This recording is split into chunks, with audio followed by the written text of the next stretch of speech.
We are less than 6 months out from the midterm elections, 169 days until Americans go to the polls, and the signs for Democrats are increasingly ominous.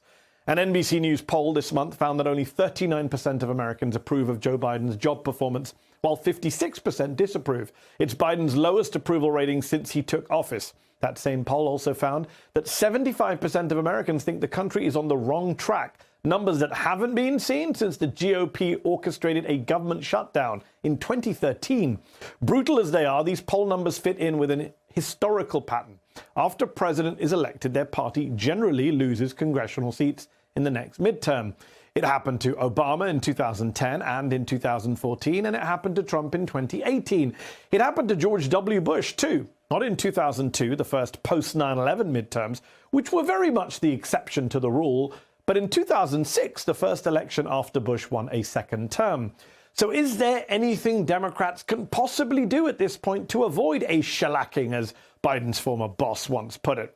Some Democrats say the imminent demise of Roe v. Wade could mobilize their base to come out and vote in their droves in November.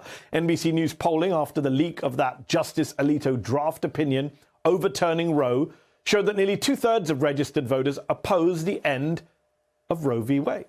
But there's another possible turning point that could be round the corner, because in early June, the January 6th committee is going to launch a series of televised hearings. The chairman of the panel, Democrat Benny Thompson, said in late April that the public would see new evidence and hear from new witnesses who could shed light on how the insurrection really came together. A point that committee member Congressman Jamie Raskin also made late last month. You asked me to tell you a little bit of what we found so far? Yeah, sure. I mean, I would encourage people, you're going to have to watch the hearings, because the hearings will tell a story that will really blow the roof off the House. This isn't just political theater. This is urgent, because if Democrats do lose the House and Kevin McCarthy becomes Speaker, this could be the last word out of Congress on the insurrection, or at least against the insurrection. And certifying a presidential winner in 2024 who isn't a Republican, good luck with that.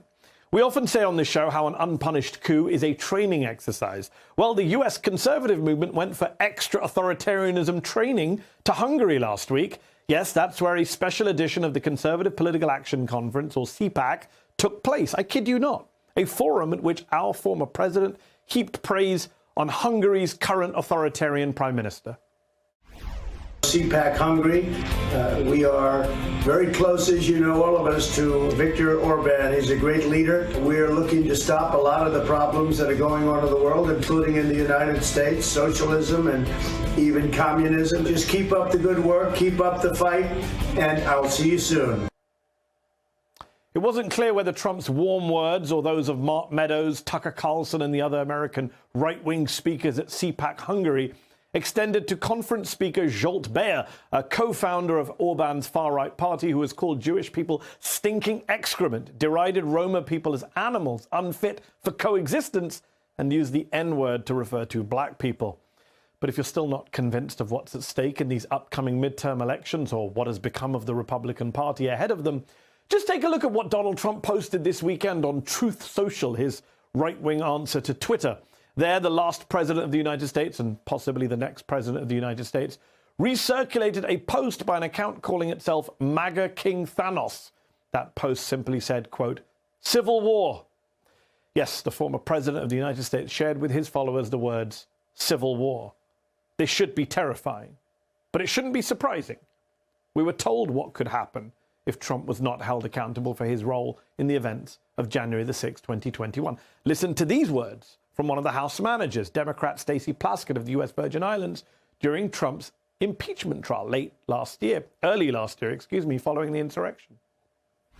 The world watched us, and the world is still watching us to see what we will do this day. The extremists who attacked the Capitol at the president's provocation will be emboldened. They are quite literally standing by and standing ready.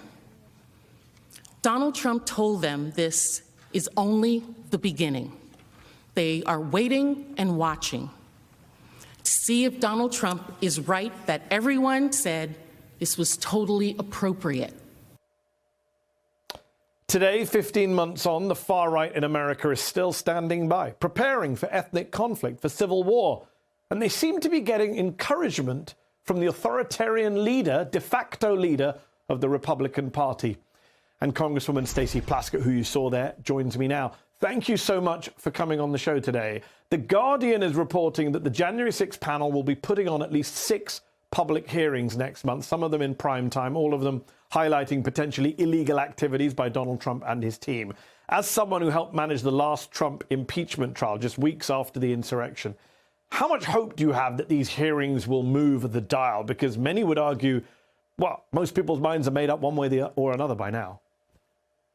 Yeah, I think that the trials will support some individuals to think differently about what happened on January 6th. Also, remember that during the time that we did the impeachment, those impeachment trials were live on broadcast at the time that was happening during the day, which really played to individuals who were already interested.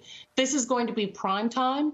All America is going to be watching this, and many individuals who are getting their news from one particular outlet which doesn't share the totality of the truth may be able to see what really happened on January 6th. But I think it's a confluence of a bunch of issues that are going to get people to the polls. I have not lost hope. We see that there have been record number of individuals voting in Georgia in early election.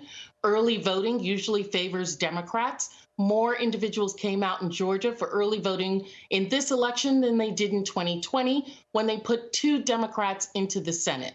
And so there is an opportunity for us if we stay focused. And the message to me, Mehdi, is that we as Democrats are standing on the wall. We are standing at the gate, trying to keep the marauders from coming to destroy our democracy. And we're doing it with a thin line of Democrats in the House and even thinner in the Senate. And we need more reinforcements. I hope you're right about people discovering the truth, people learning the truth about what happened on 1/6, and, you know, especially those who are glued to Fox on a daily primetime basis. I would point out to our viewers that reportedly, and we haven't had this publicly confirmed, but only two of the 6 hearings are going to be in primetime, not all of them, which is a little disappointing.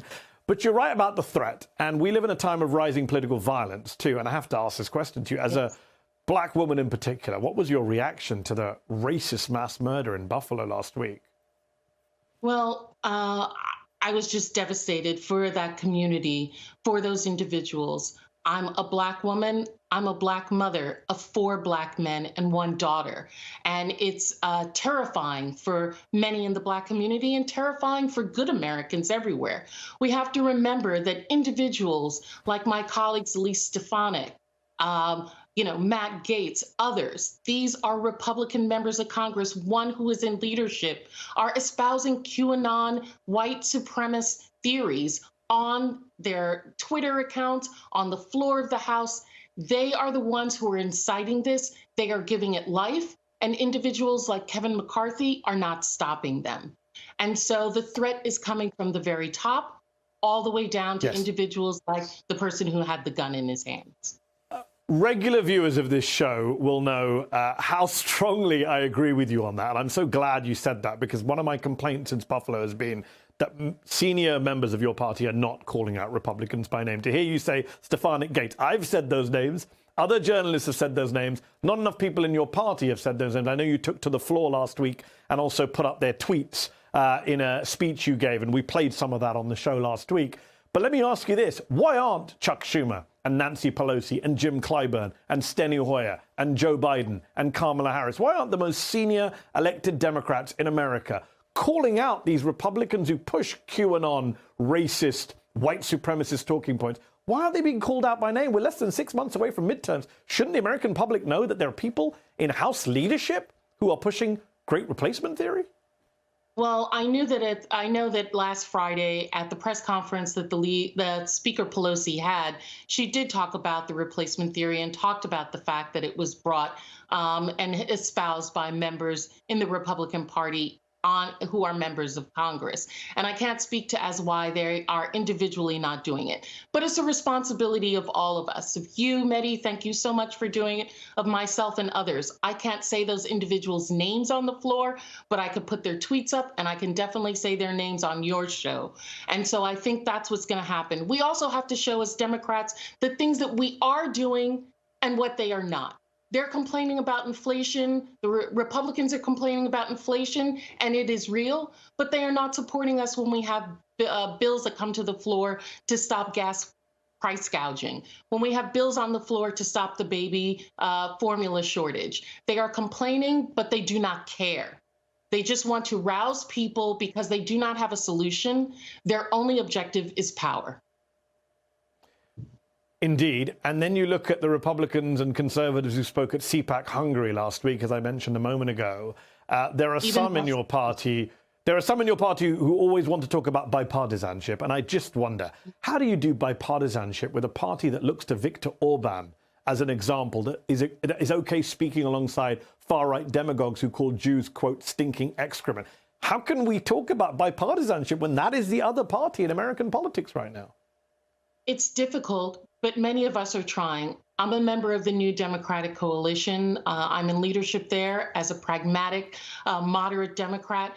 And most of us who come to Congress, on my side of the aisle at least, are there because we want to legislate. Because the people who have sent us to Washington, the people of my district in the Virgin Islands desperately need support, need a hand up, need a platform at which that there can be equitably treated so that they can grow their own economies, so that we can make a future for our children. And to do that, we need multiple members, not just from our side, but from the other side to support those measures. I have several bills that I have been able to find one or two Republicans to support me in it, and sometimes in the most unlikeliest of members, and that's our job to seek them out. But as you can see from House votes over and over again this Congress, it is purely the Democrats and maybe 4 Republicans who are voting with us.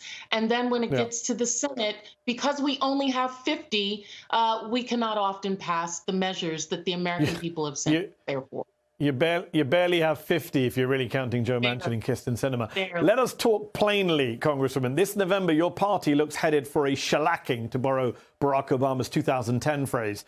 What is the plan? Not just to try and save your majority, which looks more and more unlikely by the day, but to preserve democracy if you lose the House to Kevin McCarthy, who's not going to certify a Democratic win in 2024, is he? Well, our plan is to continue to message, to be laser focused, for us to be out in the streets. Jamie Harrison and those in the DNC are doing a tremendous job with continuing to organize Democrats and get them to the polls. We have a very exciting candidates as well as incumbents who are doing their job in their districts to try and get people out and to let them know what the Democrats are doing and what we are fighting for. And also, Mehdi, we need individuals like you to remind people what the Democrats, the bills that we do bring up, the votes that we do take, and the Republicans who are trying to obstruct everyday Americans from being able to get ahead. We have to remind our base what we have been able to do and what we are about. It's funny that you should mention. It's funny that you should mention bills. On last night's show, I went through some of the bills that Republican members have blocked in the House over the last 18 months. And it was interesting that my team and I had to put that list together because it doesn't exist. The Democratic Party have not been very good at messaging on what's been going on in Congress so that people don't know who's to blame for what's going on. And I had former HUD Secretary Julian Castro on the show last night. Have a listen to what he said Democrats should do now. If you had to give Joe Biden one piece of advice, or Chuck Schumer or Nancy Pelosi, on how to turn things around, what would it be? I'd say be bold. Make the distinction clear. Sell what Democrats have provided, what they've done for the American people, which is a lot, and also make these divisions the difference on this extremism that Republicans have embraced, from white nationalism to serving only the rich and powerful big corporations.